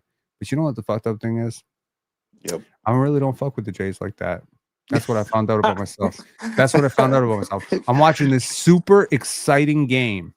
It's 11-2, 11-3, whatever the fuck it was before Shohei Ohtani hit that thing. And I'm just like, I'm still mad about the Raptors. Like nothing the Jays are gonna do is gonna bring me off the fact that I hate the fact. So I think baseball is not your sport. That's what it is. It's not my sport. I mean, I'm happy for everybody. I'm obviously, if you ask me this morning, Rob, you could have one of these two teams win. Who would you rather have win? Obviously, no, I would say the Jays because I'm not insane. No way. I would say the Jays. I promise you. I would say the Jays because I understand what's at stake for this city. And it's a championship. Yeah, exactly. And plus, I also understand what's at stake for the fact that the Rogers owns both teams. Rogers obviously owns the Raptors. They also, these idiots also, provide me with internet that sometimes works, sometimes doesn't. But I will say this: the Raptors will benefit if the Jays do well, in my opinion. Yeah, well, it was a great time. I remember in 2019, and just in that the city when the Raptors won. It's just a great time to be there around. So it's like I see it. I just think again going back to like this Raptors team, they have a great potential defensively. Now it's up to them to really like buying into the team aspect of things, and maybe Emmanuel Quickley should come off the bench. Maybe that could be a potential idea. Yeah, I think it's really tough to put a $32 million player on the bench. I get and it. I think that's why like people, typically want to get those big ass contracts because you become unbenchable, right? Like it's harder, but I think it's tough, man. Anyways, I'm gonna get to the post games. Yes, The thank post you. game. I appreciate your time. Thank you. I really appreciate it. Appreciate you calling in. Calling anytime. Peace. Peace. Okay, we are going to stop this. And we are going to show Scottie Barnes post game, and I'm going to take a bit of a break. I'll be back in a minute, and we will also watch. Darko Rajakovic's post game.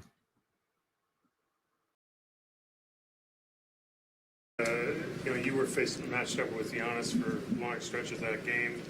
How did you think that matchup went? You certainly had your moments there in the second quarter, but overall, what would you say? I think I did a pretty good job. Ball pressure and not trying to let them get that free space to go downhill and attack. It made them more take wider routes to the rim. My teammates was back there to be in the Eagles and help me out as well. But I think I did a great job making it tough for them, making it not easy, just being able to just go in there, dunk the ball. They had some people off the bench. Cole did a really good job of coming to the game, getting to the paint, getting to the free throw line, managing our offense. I think he did a big job for them. Why they got this win. You had a great stretch in the second quarter, going right at Giannis, flexed over in not one play. What was going through your mind when you did that? And was you were able to sustain that the way you wanted to make it through the second half? Just being aggressive, playing with force, going downhill. And I made a good play. Of course, I was a little hyped. But overall, just got to keep being aggressive throughout the second half. It kind of went away a little bit. Just got to keep playing with that same force throughout the whole game. The Raptors have been a team that, last game they tied your most head-to-head baskets from last year. In the first game, you guys were playing a style that fits your game really well. What have you made of the quick pass up, the hit, the pace so far this season? We've been doing a great job. Everybody's been unselfish. Everybody is just making that extra pass. It's a simple thing to do. It's get a rebound, kick it up to the guy that's in front of you, and then everybody can attack from there. So I think we've been doing a great job. It's been helping our pace. It's been helping people be able to get downhill, get to the paint early. If those kickouts are there, kick it out. It just gets everything started early. You find yourself rebounding less often. It seems like you're a hit-ahead guy more often. Can you help more? It depends, sometimes I'm at the rim, sometimes I'm not. Need to go in and rebound more too. But I've been on the other end, ready to sprint, get some easy dunks as well. Go ahead with questions for Coach. I really hope that he tells the truth here about what happened, but I don't think he will. You talked before the game how hard it is to contain Giannis and keep him out of the paint. How would you say you guys did on that tonight? Well, if he scores 3 points and gets 20 offensive rebounds, I don't think we did a good job. He's just a force of nature, and I mean, he didn't get 20 offensive rebounds, but I get your point. when you add to all of that, like he converted Nice one saying he looks pissed. Yeah, he does. the rim really well, 11 from 14 field goal, and he was 2 for 2 shooting from the three-point line. It makes it hard. So I think some other aspects of our defense and was good. I think Giannis is Giannis. He's going to do his thing there. It's really hard to control that. I thought we did not do a good enough job of controlling their bench, and especially Cole Anthony. I think he caused a lot of damage to us tonight. Brandon only took one shot, I think, in the first 11 minutes of the fourth quarter. They were doing a good job trapping him. What can you guys do to free him up in those situations? I'll have to watch film. I see that I think that he was playmaking there. So it's not about him getting a shot. It's about him playmaking. If somebody's putting 2 players on you, obviously you're not going to get a shot. So it's See, Darko is saying exactly what I was saying 30 minutes ago with Shannon. So about perfect. making the right decisions there. I thought that a couple of times he did a really good job of finding teammates, and we did not convert those. We missed some layups. We had some turnovers. We got to take a look at the spacing there and clean up that. You didn't really seem to get the game at a very fast pace for any sustained time. Were they jamming your offense, or are you breaking? What happened there? Jamming your offense and breaking. Wonderful insights from Doug Smith. I think offense really starts, and that pace starts with defensive rebounding or getting stops and getting steals. It's hard when team gets 14 offensive rebounds and then constantly you got to take the ball out of the net. That slows down your pace. We got to give them a credit. I think that they did a good job tonight. 5 minutes to go, it was tie game. Our execution end of the game there, it would be nice to get a shot and not turn the ball over. There is a lot for us to learn. To be honest with you, I'm really happy with our performance since we did not have one player on this team that played up to standard that they can play. This points to a point that I brought back when Fred VanVleet was giving his very scripted political answers. When people say to be honest, it is because very often they're not being honest. Darko cannot tell the media, and he is not a coach who is ever going to tell the media, my team was disappointing tonight. He's not going to do that. He doesn't coach the media. He's not Nick Nurse. He's not like that, okay? He doesn't do that. I appreciate that about him. I think it's good. But I can promise you, with every fiber of my being and everything that I know about this man, there's no chance in bloody hell that he went into that locker room and told people, I'm happy with how you guys played tonight. There's no chance in hell. None. None. Zero. Scottie on Giannis to start, and then for most of the game, that's something that may have been tougher to do in years past just because of the offensive workload that he had to carry. Is that another benefit of having Brandon here? Okay, so here's the thing. The media seems very, very intent on bringing up this reduced Scottie offensive role every single time. There's not a lot of difference between his role right now and his role 2 years ago. There just isn't. Okay. It's not a mega difference. Okay. He's still taking pull-up jump shots. He's still cutting. He's still doing a lot of that stuff. Just a little bit of it has changed because he's more off ball, because you have a very talented player in Brandon Ingram. But let's not lie and say this wasn't the case when you had Pascal Siakam, who is, for most people, a better player than Ingram. This just feels like this need to cement Ingram as the franchise player so that they can feel better that Scottie is not the franchise player, because Scottie obviously not fucking with them at all. It's just so weird to me. Like, take notes. He was the last guy introduced. He's the highest paid player. He is your ascending all-star. Last game, he had the highest box plus minus. He had the lowest usage of the 4 players who probably should have had high usage. So he's fitting in and figuring himself out. But don't make mistakes here. He is absolutely a force. He is absolutely not guardable one-on-one. And when he figures himself out throughout this offense, and he is definitely a guy who will take a while to, figure out his new teammates, figure out where everyone, he is absolutely going to be your best player this year. I just don't get it. Like, you're talking to the guy who said he's the face of the league. He's going to be the face of the league. Now, I don't know if Darko Rajakovic has heard of Victor Wembanyama, so I'm sorry about Scottie Barnes not going to be the face of the league. It's going to be Victor Wembanyama. But you're talking to a guy who is a lot higher on Scottie than you are, which probably explains this glaring expression that Darko is giving to Josh Lundberg right now. Like, if you don't appreciate the value of Scottie Barnes, you just don't know basketball. I'm going to say it straight up. You just don't get it. But it is this incessant need, and it's annoying as hell. Note every single fucking article, Scottie's new role. It's William Liu. It's this guy, Josh Lundberg, Michael Grange, all these people.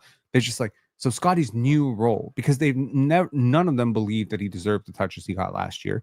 He was inefficient with his touches. Jack Armstrong does the same shit. So if RJ Barrett is on a break, he pulls up for 3. Jack says tough miss. But if Scottie pulls up for the break, it's like, what's he doing? He should get his butt in the basket.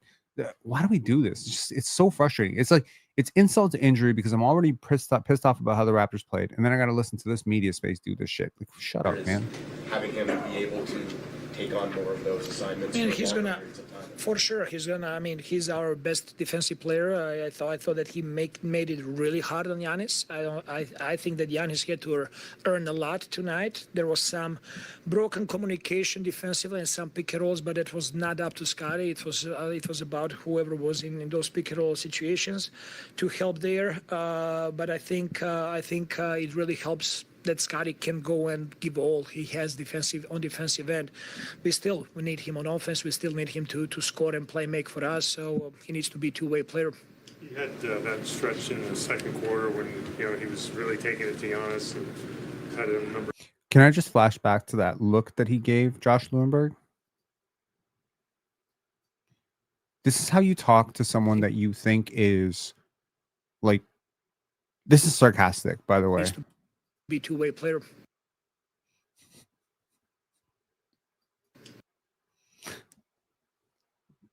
That's how you talk to someone who's late for work like 8 times. You need to be on time. Same look. That stretch in the second quarter when he was really taking it to Giannis and had a number of baskets at the rim. And why was it only in that quarter? Like.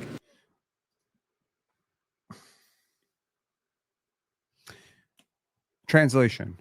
Why does Scottie Barnes only play half days? Same group, same people. You're grilling Scottie in front of a coach who just doesn't speak your language, man. He's not gonna rip Scottie. He doesn't think Scottie had a bad game. Probably doesn't think Scottie had a good game. I don't think Scottie had a good game, but like shit. I think he had a really good momentum there, and he was really forceful at that time. I got to take a look at film to see was there anything that we didn't do enough to put him in those situations. I also think that they made some adjustments at that point. They tried to put more bodies around him, and when that happens, then you got to be able to play make. In regards to Cole Anthony, did you find that he was scoring and creating mostly as a result of overloading on Giannis, or were you guys losing him from the start of offensive possessions to create? I think that he was doing a good job in pick and rolls, rejecting some of those screens and going downhill because of Turner, who can shoot really well from the three-point line as well. There is always that gravity that bigs are gravitating more towards him, and now that's we did not do good enough job with our bigs stopping those drives in pick and rolls. Ball scores, so you got to be able to score to stop the ball first. So that's something that definitely we need to clean up. 2 games now of seeing this starting unit together. They played in that fourth quarter and got their first taste of clutch execution. What do you think of how they did in that clutch? I think we're gonna need 20 games, 3 games, 40 games for us to make conclusions. We're gonna have nights they're gonna look like, wow, we figured it out, and then some nights it's gonna look like they look tonight that we were disjointed there at the end of the game. So we need to give that group time to gel and to work together, to watch film together, and to grow. The threes aren't falling for IQ to start the season, but are you happy with where they're coming from? Do you like the looks that he's getting and taking? Quickly I'm not happy because he took only 4 threes. He needs to shoot 7, 8 threes a game, and I don't really care if he makes or doesn't make shots, because I know he's going to make shots. He's a great shooter. He's one of the best shooters we have on a team. I have no doubts that he's going to knock down shots. He just needs to take more. Before the game, that nobody asked you a Jays question. So what's your plans to watch the Jays game? Well, we're going to go now with our staff. We're going to go to the club over here inside the arena. We're going to go and watch that game together. Hopefully we can bring them more luck and they come out victorious tonight. Well, they did.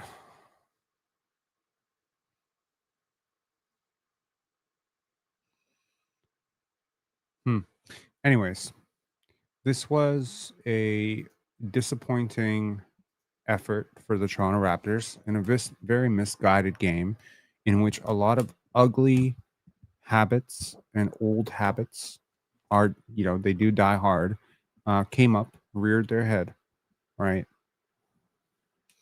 I do think Scottie needs to be more intense. I certainly think he needs to be higher motor. I think this wasn't a great Scottie game at all. I think RJ needs to be a little bit more measured. I think among the 5 players tonight, my biggest gripes are with Immanuel Quickley and Brandon Ingram, but they're also just defensively with Immanuel Quickley, offensively with Immanuel Quickley down the line. And, it's tough, man. It's tough. This league is tough, and you're not going to win a lot of games playing this way. So better luck next time. Thank you to all of you who stayed up with us until 1:33. And, I would have loved for a caller to call in and talk to me about the Jays. We postponed this game so we could potentially talk about the Jays. But you have better places to go and better people to listen to talking about the Blue Jays. There's plenty of videos online probably dissecting the exact manner in which what was done. I would love to tell you I was super locked into the Blue Jays game. My girlfriend and I sat there and watched it together, and she said, "You're not even watching." Bases were loaded. Score was, I think it was like 2-2. Yeah, it was 2-2. Bases loaded. And she's like, "The bases are loaded." And then I looked up and I was like, "Oh my God, the bases are loaded." And she's like, "Yeah, I've been telling you for 4 minutes, the bases are loaded." I just wasn't there. I couldn't get. I'm glad the team is probably not going to take this loss as annoyed as I was. I tried. I promise you, I tried. I tried for like 3. I want to say like I tried for like an hour and a half to just wipe this away. I don't care about wins and losses. Please understand. I don't care. If you play the right game, I will not care. Very many times last year, the Raptors played the right way and lost. Tonight, they played the wrong way and lost. And if you're asking me what matters more, playing the right way or winning, I think playing the right way would inspire a lot more confidence and a lot more faith and a lot more positivity from me. Some nights you're not going to make shots. Some nights you're not going to get the right breaks. Give me that. Pen, you are tripping. If Barnes had Ingram's exact game tonight, you'd probably be saying, give him the damn ball and we win the game. We would have been calling him the best player on the floor tonight. If Scottie Barnes had Ingram's exact game, I would wonder why Scottie Barnes is driving into 3 defenders and getting blocked. I would wonder why Scottie Barnes, a player that I trust to make really efficient reads, is missing Ochai Agbaji on back-to-back 3-pointers. I would wonder why Scottie Barnes, who I think is a really good defender, is late rotating consistently. Y'all take shot making way too seriously. Way too seriously. I'm a big Brandon Ingram fan. You don't need to sell me on Brandon Ingram. I know who Brandon Ingram is. I'm a very big fan. I was hoping that being in Toronto would unlock a different Ingram than the one I've seen in New Orleans. I was willing to excuse some of the stuff that I saw in New Orleans from Brandon Ingram, which actually made me less of an Ingram fan, to be honest. The best version of BI that I've ever seen was the one that played with Lonzo, and that player played a lot more like he did in the last game, right? So, I don't know, right? He didn't get a chance to close. He was halfway there. So, let me guess. You think that the solution is put the ball in Brandon Ingram's hands and copious number of times, and he's just going to score buckets. And, RJ Barrett and Emmanuel Quickley and Scottie Barnes just ruin Brandon Ingram's big night. And I'm going to tell you that you probably are a hello and welcome listener, because that was their take. I mean, that's what I listened to. I listened to 10 minutes of William Liu talk about this on Hello and Welcome. How did Brandon Ingram only get 1 shot in the fourth quarter? How did, Emmanuel quickly froze him out of the offense? Yeah. I mean, if you're asking me, you don't need to sell me on Barnes and Ingram initiating offense. I've already said it before. I would run my offense through Barnes and Ingram. I trust them as playmakers and decision makers more than I trust Emmanuel Quickley. I would run my offense through RJ Barrett over Emmanuel Quickley right now. I just don't trust him. I trust him to how many touches did he get? Well, I can certainly look back. I can go and look back at the tape. But if you have watched Brandon Ingram for as many games as I've watched Brandon Ingram, you would know that very many times Brandon Ingram simply disappears from games. He's done it many times. Go and listen to all the critique of him and the Pelicans, where he just has quarters where he's just like off it. He's just like, whatever. Kevin Durant did it in game 1 against the OKC Thunder too. He was just kind of like off the ball, and he was just like, nah, you got it. So don't blame Emmanuel Quickley for not getting Brandon Ingram the ball. This entire offense is designed to get Brandon Ingram the ball. Like, we're not lying about this. Ingram is going to be the leading scorer. Ingram can demand a touch anytime he wants. Don't act like, oh, he was just calling for the ball. That play that I showed of RJ Barrett looking off Scottie when he had Kuzma sealed, that did not happen routinely with Ingram. It's not like Ingram had his hands up wide open and he's demanding the basketball, and IQ just, we saw that play where Emmanuel Quickley just sailed it over his head, right? But that's not the same thing. So if you want to go to bed tonight thinking the Raptors lost because they didn't give Ingram the ball enough, well, I would say you have the high schoolers, grade schoolers understanding of basketball. Yeah. If he were trying to demand the ball in the post and he had his man sealed and he had, hunted a mismatch, or if he moved off the ball and ran off a couple pin downs to pop up and IQ just looked him off, I'd be saying something different. And I'll look back at the film. I'll look back at that fourth quarter because I was so pissed off in that fourth quarter. Maybe I missed it. And I'll tell you 100% in the Sunday show. You're not going to get the Sunday show because you're not a member right now. But I will say in the Sunday show with definitive, conclusive evidence whether Brandon Ingram was looked off or frozen out of the offense. If Brandon Ingram was in fact frozen out of the offense, that's a mistake. 100%, that's a mistake.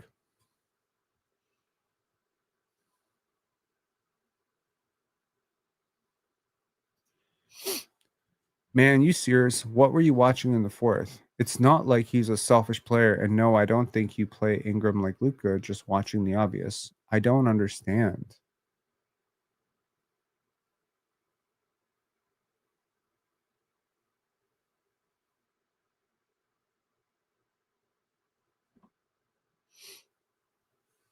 Anyway, we'll see what the lineup data looks like a few games from now, but it's not looking good so far for the starters. Anyways, 2 hours for this bullshit game. It's too much. I'll talk to y'all later. Have a good one. I hope to be in a better mood tomorrow. I apologize. I don't want to be a Debbie Downer. I wanted to come in and, say, good process. We were so close, guys. Yeah. Rowdy. And then blame it on some bullshit, conspicuous thing like, oh, they just, we just missed free throws, guys. But that would be a lie. It would be a lie. I'm not going to lie. All right. Bad game for the Toronto Raptors. Get back on the horse. Go whoop the shit out of the Mavericks. Put another one in the win column. In the end, they all count the same. All the wins and all the losses count the same at the end of the year when we register them up. And I think this Raptors team, I still stand on it. I still think this is going to be a playoff team. I absolutely do. Absolutely do.